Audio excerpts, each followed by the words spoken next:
Tax-free cash from a pension is a massively strategic asset for you in retirement. With careful planning, you can maximize its value. That's what I'm going to explain in this short video. There are two ways to access the 25% tax-free cash in your pension. The first is FAD, that stands for Flexible Access Drawdown, and the second is UFP+, Uncrystallized Funds Pension Lump Sum. When looking at the differences between FAD and UFP+, it's best to consider three pots that your money is potentially held in. There's the uncrystallized pot. That's where all your pension will be until you're 55 or 57 in 2028. Then there's a drawdown account. This only exists in the flexible access drawdown. And here's where the 75% that's potentially taxed at your marginal rate of income tax will sit, and then for the bank account, that's where the 25% tax-free will go. The difference with UFP+ is that there is no drawdown account, and all the money moves straight into your bank account, 75% taxed at your marginal rate of income tax, 25% tax-free. And under FAD, the funds in your drawdown, they're still invested in stocks and shares or whatever. They're still very much part of your pension. So it's just like partitioning a hard drive on your computer. So let's look at an example. So we've got 1.5 million in the uncrystallized account. Now what we want to do is use flexible access drawdown, take the maximum tax-free cash, which is 25% of the old lifetime allowance, 1.07 million. So we've got 268,000 sitting in the bank account, and then just over 800,000 that is now crystallized and it's in our drawdown account. But that might not be a realistic example, because if you want to take out the 268k, you're probably going to end up with some of that money sitting in a taxable savings account. So it's going to have capital gains tax, tax on dividends, taxes on interest. So maybe a more realistic way to access your pension using FAD would be to say take £100,000, put that in your bank account. You can spend some, put some in your ISA. So here we've done that. We've got 300,000 in the drawdown account, and then the next drawdown can be from either the crystallized or the uncrystallized pot. So you could just take some money from the crystallized and pay tax on it, or you could take more money from the uncrystallized, get the 25% tax-free, and build up the crystallized account. The choice is yours. It's totally flexible around how you take tax-free or taxable cash. So you can actually get FAD to mimic UFP+. So to do that, we take the 400,000 again, and then we move the 300,000 from the drawdown account into our bank account. We pay tax on it, and we do it in the same tax year. So this way, FAD is the exact same as UFP+, but we've just had to do it in two steps. So it's been a bit more hassle for us, and maybe we have to pay a bit more admin fees with our pension provider. So with UFP+, there just is no drawdown account. All the money moves straight into your bank accounts. In this example, we're taking the 100,000, and we have to take the 75 taxed as income at the exact same time. So some pension providers didn't like FAD because they thought it was too complicated. And so as a compromise, UFP+ was set up as an example of how you can take your cash and how you can delay the tax-free cash until the last possible moment.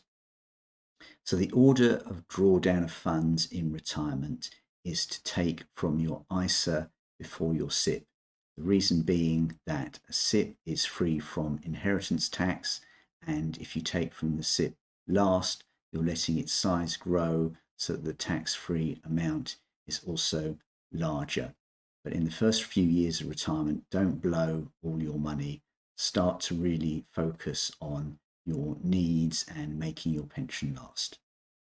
So one instance where you might want to use UFP+ rather than FAD is when you want to utilize your personal allowance before accessing the state pension and you are able to live off your ISA.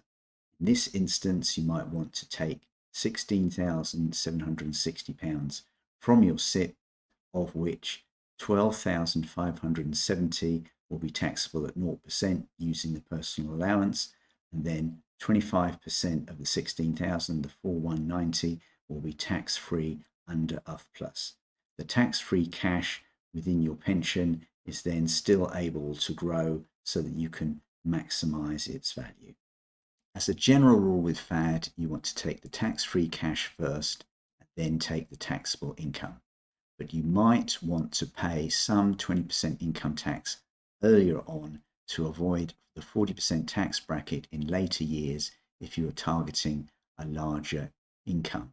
So what you need to do is have a whole life financial plan, and this will work out for you what your income needs might be and how you want to stage taking your tax-free cash.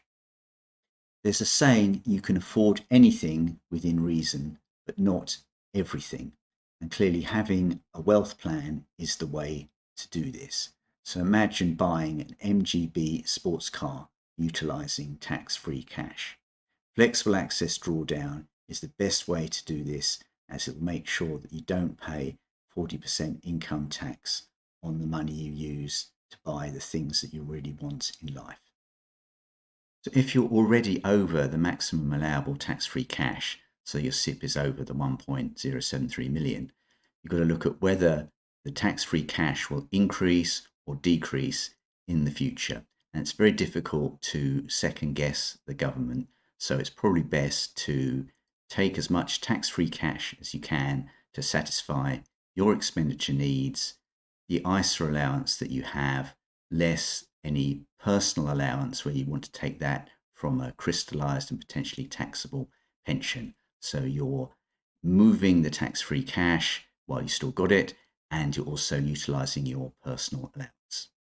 But if you have a small SIPP, then accelerating the tax-free cash will mean that you take less tax-free money than if you'd waited to let the pension grow. So in this instance, if you've got other sources of income, you just need to be patient. If you only take tax-free cash from a pension, you can still make the full contribution of £60,000 a year, providing your earned income is sufficient. If you take from your crystallised pot or use UF+, then the maximum contribution drops down to £10,000.